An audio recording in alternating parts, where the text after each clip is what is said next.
Welcome to the Well-Read Monocle. Today, we are exploring the complete story of Michael Moorcock's classic fantasy novel, The Eternal Champion. This is a dark, tragic tale of a man torn from his own world, forced to choose between his humanity and a devastating destiny. Part 1. The Summoning.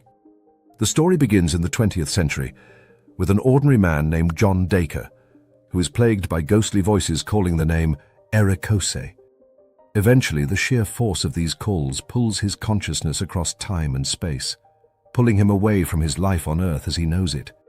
He materializes in an ancient, gloomy tomb on a strange version of Earth. He has been summoned by the aging King Erekosë and his beautiful daughter, Princess Eolinda, rulers of the human kingdom of Necranal. They believe Dacre is the reincarnation of their legendary hero, Erekosë, returned to save humanity from their sworn enemies, a supposedly demonic race called the Eldren, whom the humans refer to as the Hounds of Evil. Accepting this new identity, Erekosë takes up the sword Kanajana, a deadly blade that emits a radiation poisonous to all living things except him. Part 2. The Campaign and Human Cruelty. Erekosë embraces his role as the war champion, becoming betrothed to Eolinda and swearing to destroy the Eldren. He leads a massive armada across the ocean to the Eldren continent of Myrnidin. During a fierce naval engagement, the Eldren commander, Duke Bainan, asks for a truce to negotiate.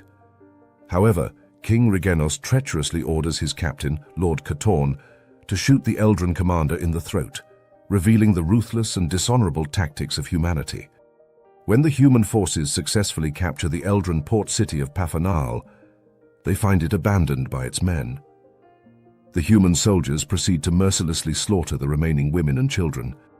Erekosë is deeply sickened by this unprovoked brutality, planting the first seeds of doubt in his mind.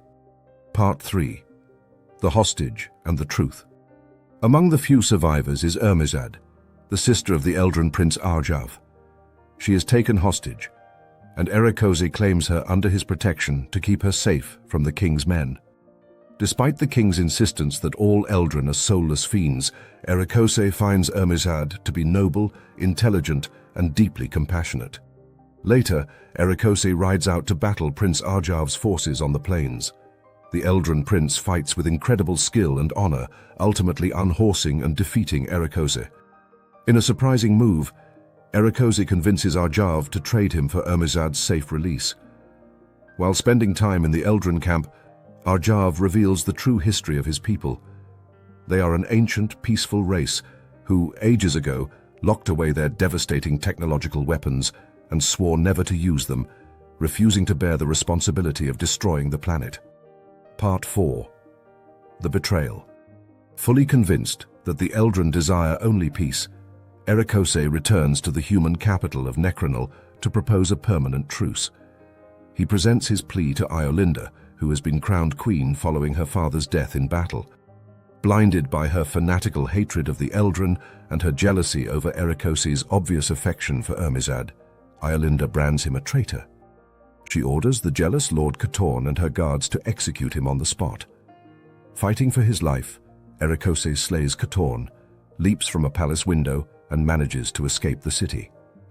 Hunted by his own kind, he makes a long, perilous journey back to the Eldren capital of Lus-Tokai to warn his friends.